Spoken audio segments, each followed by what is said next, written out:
بسم الله الرحمن الرحيم الحمد لله والصلاة والسلام على رسول الله ما بعد. بسم الله الرحمن الرحيم. السلام عليكم ورحمة الله وبركاته. بعد إلى عدة كلمية في وريح حسين عبد الله محمد دمانتي وين السلام عليكم ورحمة الله وبركاته. وعليكم السلام ورحمة الله. بعدي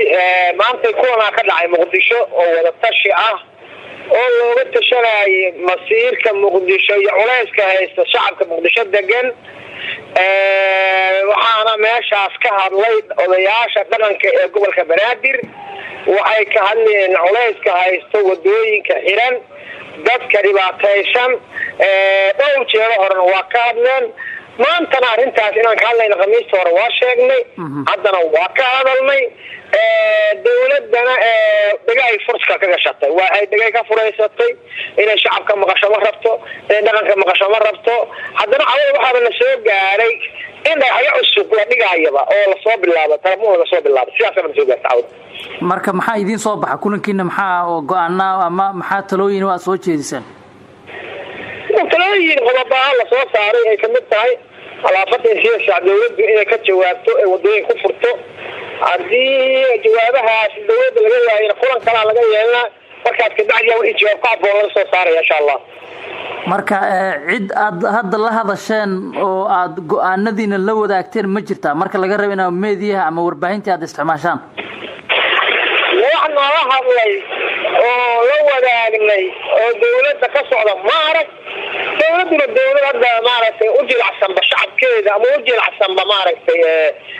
odayaasha dhaqanka oo talagooyinka ma ahan waa dawladda in ay waxay rabtay iska samaysto hadii maaragtay culeysada jira laga hadlana ay canaanyo marka laga hadlo dibka dadka haysto dhibaatada haysto mid labaad 3 milyan oo masiirna lahayn maamulna lahayn jidadkina laga xiray manaqaan wax ujeedada dawladdu ay ka leedahay ilaa hadda waa garlaanahay warbaahinta nala wadaagtay warbaahinta oo aan celinaa annagu waxaan u hadalnaa dadkaas dhibaataysan oo masaakiinta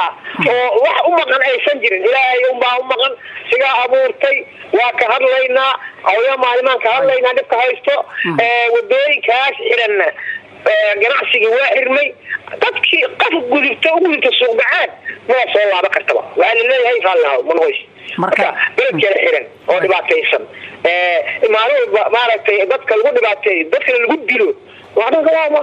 ma garan karno waaya marka dawladda hore ayaa cabasho ugu gudbiseen qamiista maanta ay ashirteen tii koreyso kula noocan aad yeelateen oo dawladdu kula hadasheen wax jawaab ma inaan helin hadii aad weysaan jawaab maxaa way waxa kale ee xiga aad qaban kartaan in waayeel waxa codadkiisa kama goobo annaga hadda colaad maaragtay barbaahinta marimayno laakiin wixii ku haboon insha Allah taala wada tashiyan ka diyaalo doona idoo qoraal la soo saari doona insha Allah taala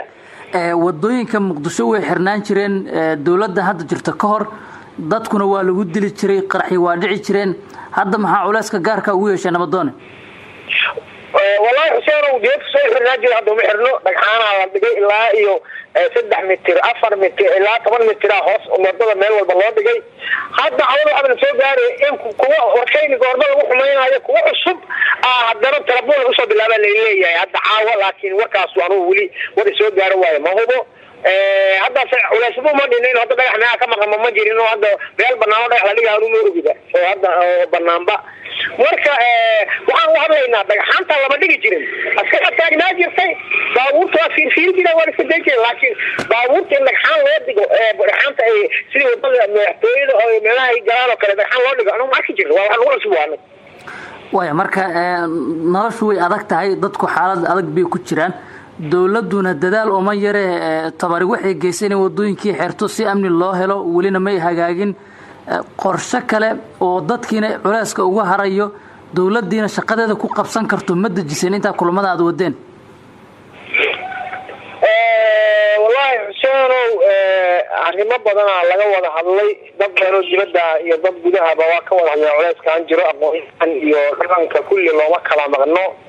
balse hadda wax natiijo oo ka soo baxay ama cabashada la gudbiyay ay aqbashay anigu ma ogi dawladda shibay u taallaa mana la hadlayso maalinta qaar waa jiraadaba naga soo gaaro leeyahay dadku aniga ayaa qaama hadlin wala war suuqa